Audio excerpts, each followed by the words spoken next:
Hi, I'm Dave Filoni, supervising director of Star Wars The Clone Wars, and I'm here to talk about the return of Darth Maul. Now, I know what you're saying. He got cut in half. He fell down a shaft. But if you watch the show, you know that he lived. Hard as that was to believe, hard as it was to create. So who better to bring together than to help explain how this all went down than a panel of experts who made it happen. Among them, Katie Lucas, writer of the story, and Darth Maul himself, Sam Witwer. I loved doing this episode. This is a good one. This was my punk rocker tank girl episode. I listened to the album Live Through This by Hole the entire time that I wrote this, and I just wanted these like bad chicks riding tanks. Okay, so now what is the deal with Ventress though? Because I mean, she's got all this conflict going on. Is that on purpose, or did that kind of happen throughout? Is it on purpose? It's her life. No, but I mean, this kind of progression of her, yeah. When we started reading the EU stuff about, how she was raised, it was extremely tragic, and we wanted to, kind of explore that further because that really drives her character to the point that it is now in these episodes as a bounty hunter. Like she spent all her time under the power of these people. Dooku controls her, the Night Sisters control her, and now she's finally going off on her own and saying, I got to do this by myself. Yeah. One of the big motivators was that we have the whole rule of two in the Sith. Yeah. And George kind of was okay with Ventress being involved for a while, but then he said, we got to really clear that out. And he wanted to basically put her character in motion in a different way, which she's become vastly more interesting as this character than she was as just another assassin, Ventress she needed her time to shine. Fight me alone. Prove you're the greater warrior. I have always been greater than you. I'm so glad that Grievous actually wins a battle. He needed to win. Yeah, that was that guy needed to win. He needed to be a little bit tougher. Well. Yeah. But I mean, he loses this, but then he cheats. He's a cheater. Yeah. So Mother Talzin can kind of just come and go as a ghost. Yeah, well, basically. I was kind of curious about that. By the end of this whole thing, Yeah, she's she can just slip away. Yeah. Someone said, well, did she survive? And I said, well, who said that she was ever alive? Man. Oh, look at that. Just blowing minds. Look at See? you. I didn't think Look of at you that. making mystery. This episode's awesome. The fighting in this is just superb. And when we're in the studio doing it, we actually get in there and fight. And Claire was too, great in just this, for too. fun. Claire did a Grant's great really job. good in this, yeah. That Claire got in because, I didn't know when her and Seth got married, I didn't know what to get them. So I said, well, I'll make you a character in the show, how's that? And then I told you, and you're like, that's a great idea. Yeah, Claire's So great then in we it. conspired to make her this And Lance she's coming Razzie. back too. Yeah, the boa, that was a really hard thing for us to The animate. boa is sexy. And Came she did a across great well, spin though. on it. Yeah. I wanted her to be sort of like a bimbo showgirl from Vegas. And she did it a little bit. She toughened it up, Bounty Hunter. Loved it. She's a little rough around the edges, but we need 6 hunters. Without her, we got no job. The tunnel thing was a great idea in the room. I mean, Yeah. I really complicated your life with that, but it was a stroke of genius on my part. What's that? The tunnels! The tunnels, To awesome. make I it was go gonna through these ask, big crystal tunnels. Where does that come from? I mean, is that just in your mind, or is that, Yeah, I just thought it would be really, because we were going through like what kind of planets to do. We've done every planet. Yeah. And so I was thinking we haven't done one where you're flying through like big crystal. Honestly, the movie The Core. Starring, I think Hilary Swank was in it. Remember? They have to go in a spaceship to the core of the Earth. I thought you didn't watch a lot of sci-fi. I watch everything. Deep Blue Sea is my jam. Deep Blue Sea. Sam Sam is Jackson great in it. gets Yeah. Do you remember that movie? one of the best, deaths in a movie. The It's a shark great just film. comes up and just takes him out. Mega shark. I'll check the cargo. Stay here. Right there. Kyle Dunleavy and his team set this shot up. What are you showing me? It's all one long shot. Look at this. It's one camera movie. Where else do you see this? Rope, I Alfred mean, Hitchcock, 1939. Yeah. Obviously feature Hard films, boiled. Wanted. The opening of Yeah. The You Player. know what you're mentioning? All good Tim movies. Robbins. Thank you. Tim Yeah. Robbins, Exactly my point. I do That like the end of the continuous shot shot, with the droid spinning around and shooting. Yeah, that's Heisinger, yeah. What's his story? Who is He's that a guy? robot who moves a lot. around. Moving robot. Spins He's around. very, He's very fun at limber. parties. He's great at Great at partying. Pilates. I would imagine Ventress does a lot of Pilates. Yeah, dude, are you kidding? yoga master. Look at that move right there. That move, that's a Force Unleashed move. Did you know that? Oh, That's is it? Force, That's, yeah. Force repulse. You don't know anything about Force Unleashed. Come on. No, I wouldn't. You.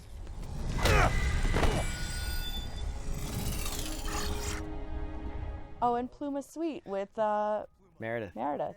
Yeah, Meredith, she did a great job. And he was supposed to be, Charisma was supposed to be her Love interest. We changed that because I thought when we looked at the designs, she looked so much younger that it was a bit awkward, so it was a pretty But easy I love change. the design for her. She's gorgeous.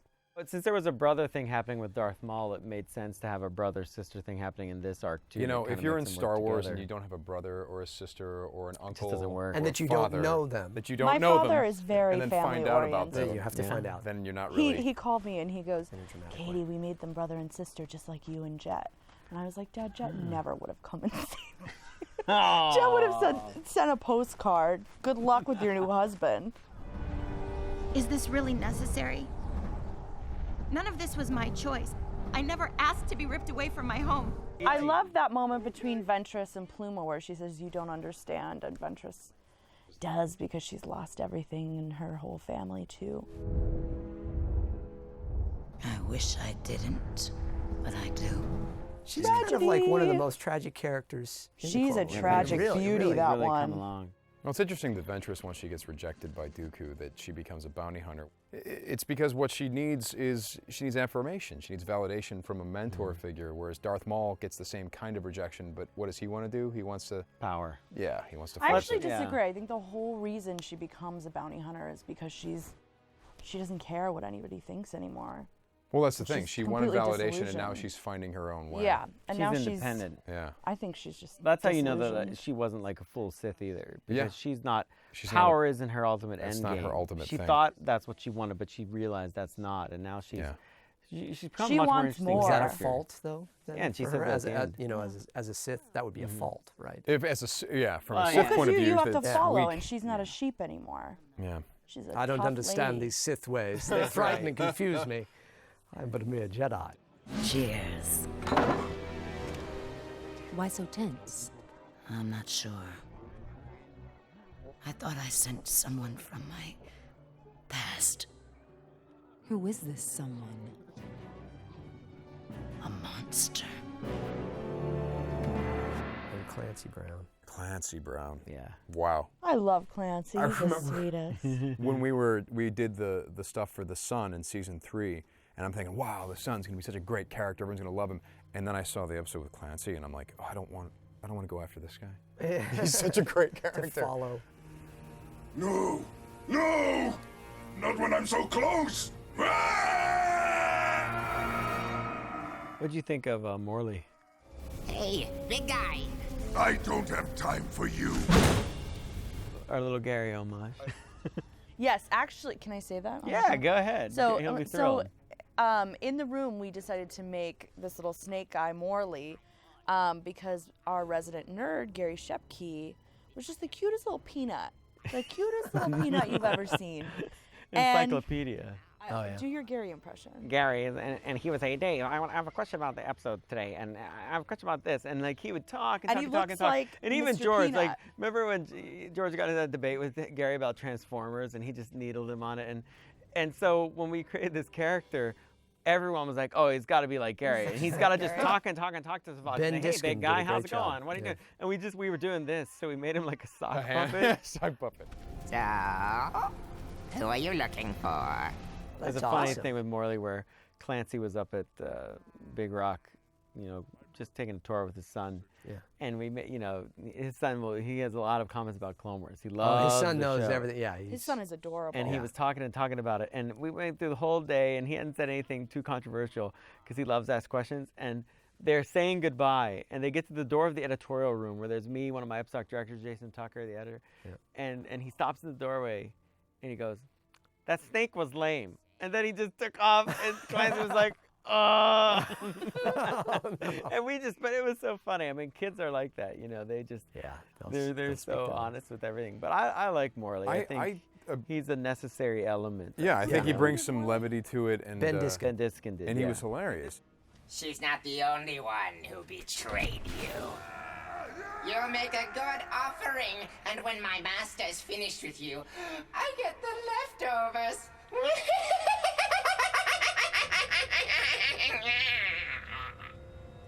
Now, I have a question for you, Dave.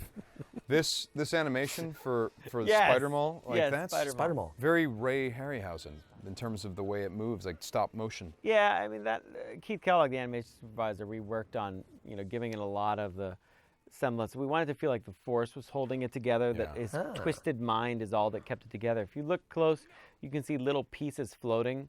Yeah. That was about all we had the time and budget for. We originally had it where you would actually see through him. There were holes in it, and you got the feeling that it was just suspended trash.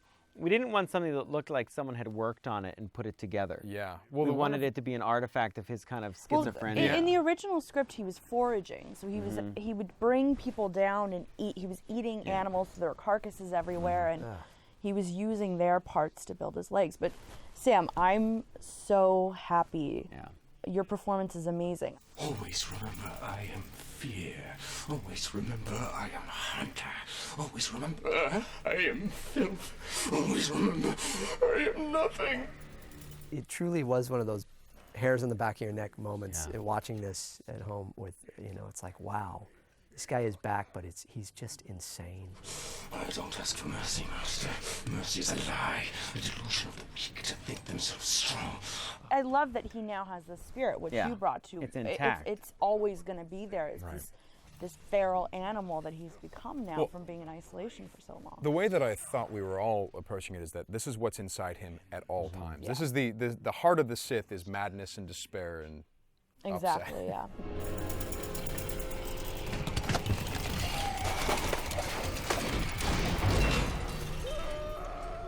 Now what? Now we begin. This idea with the cables shooting out and then the pieces flying of the battle droids and all that was from George? Well, yeah, how he made the legs in the original version, it was that they scavenged battle droids that were laying around after the battle. Right. And then I thought... Well, we actually, I hate to say this, I hate to bring it up, but we got those legs from the EU. Yeah, absolutely, we did. Yeah, I mean, we brought up an image of the chicken legs, and we thought, that's established, and when but we they were could give too a nod fine. to They were that- too good looking. They were too. Well, we wanted to witch him up a bit, and that was the big thing. Was that I thought the only way to really believe that he comes back is if you add this element of magic, and so it's a combination. Originally, we had this shot, and there were no cables or metal involved at all, and she formed it like she formed Savage's spear, just out of thin air. But then George said, he wanted more logic to it. So Joel did this great effect where you actually see the fusing of the metal and the magic. The burning. The burning. And it seems like it's painful too, which is what I like. Oh yeah, you're screaming. It's fantastic.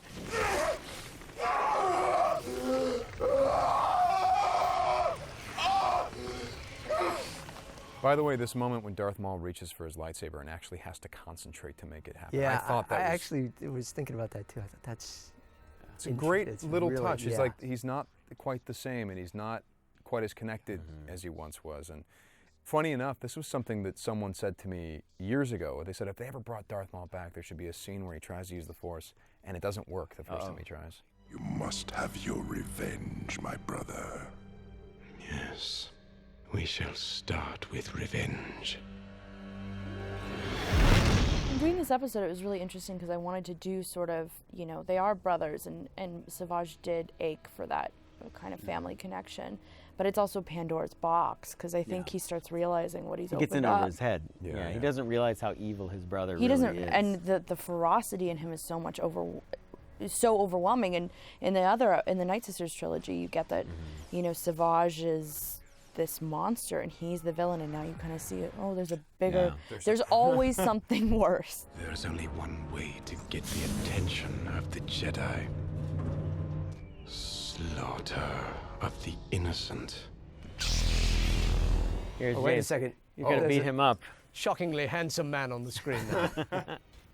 Oh, yes, hello. This looks incredible. Could you tell me where the nearest cafe is? We went for, real hell.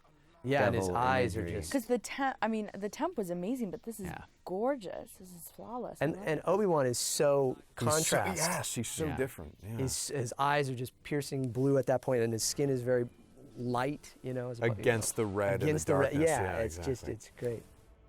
Yeah, it's and also his sense of humor is the same way against everything that the two brothers are giving you. Yeah. They're giving you dark, dark, dark, and Obi-Wan is trying to keep it light in the midst of. And I did try to, you know, when we did this stuff, I remember just like with the Mortis episode, where I tried to kind of revert a little to the Phantom Menace, Ewan McGregor voice, you know, the lighter, you know, younger kind of. I have a bad feeling about this, you know. It's not this kind of confident. Yeah. You know. Yeah. I like your new legs. They make you look taller. The question I keep getting from fans now too is about the anger that he showed in this. Yeah. You know, Well, he's angry the first time he kills him. Yeah. Well, he killed Qui-Gon Jinn. That was a. Well, he has every reason to be absolutely 100% pissed off. Yeah. Well, yes. Do you remember, James, that when we did the record here, when Darth Maul says Qui-Gon Jinn and talks about him, there was actually a line where you scream out, you know, you dare not speak his name. Oh yeah, yeah. Yeah. That's And, I mean, I think you get it visually the same point. I cut it. I'm the director. That's what you did? The Witch and the Jedi. Here for our taking. This is really satisfying because if you're a kid who's never seen the movies, this is an extraordinarily tense sequence. If you're a Star Wars fan who has seen the movies, well, you're in a fight with 4 characters that you are invested in, and 3 of them could die. And they're all using red lightsabers. Yeah. And they're all using red lightsabers. That's the other. To me, that was the most shocking thing to see. Ventress, catch! Now, how did the whole thought process of getting Ventress and him, because the fans love what happens between Obi-Wan and Ventress all the time anyways, they're kind of witty banter. You want to run? I learned from watching you. Funny. But then to put them together like this, was that I a think long time coming? I think it was just, you know, it was always going to happen. logical, Yeah. And it was, there's such a great team. Like if this was a live action show, they would fall in love. That's what Well, let's do the live action because Nika is lovely, and I think the thing have too is suits. that when we make these arcs, we decide we're going to use these characters. And since you know Maul and Obi-Wan have this grudge against each other, we said, well, Ventress and Savage kind of have a grudge against each other also. And then Ventress and Obi-Wan have been flirting since, you know, the Clone Wars movie. Yeah. Master Kenobi, always chasing after Skywalker. How predictable. Anakin leaves quite a mess, which always leads me to you, Ventress. This allows you to kind of put them together in a way that I don't think you would have predicted in season 1. And they which is really always complement good. each other. Yeah. They do, yeah. And it was just, you know, when we went into the writer's room again to do these episodes, I was so in love with Ventress from the Night Sisters episodes. I've really come to, so much of me has been put into her, that kind of disillusioned youth. And, you know, I just wanted to carry on her story, and I can't wait to see what happens next in her bounty hunter gigs. You do know it's not over. I know. They'll be after us both now. This was one of the best seasons we've had so far. I'm very happy about what we've done here. And our writing's Are gotten we- better and better, don't you think? I mean, I think that's a big thing. Oh, is the that- writing has plummeted. Yeah. It's really plummeted this Yeah. season. Yeah, we were I actually was- going to I talk. was This trying is to an save intervention it. actually Yeah, for yeah. you guys. Yeah. We were Here. hoping to maybe get some And more. season We 5, really fail blocked Season this 5 whole is even thing. better. Oh, Next really? time you come up, you need to. I'll sit you in a theater and check it out. There's some really good stuff. I am counting on it.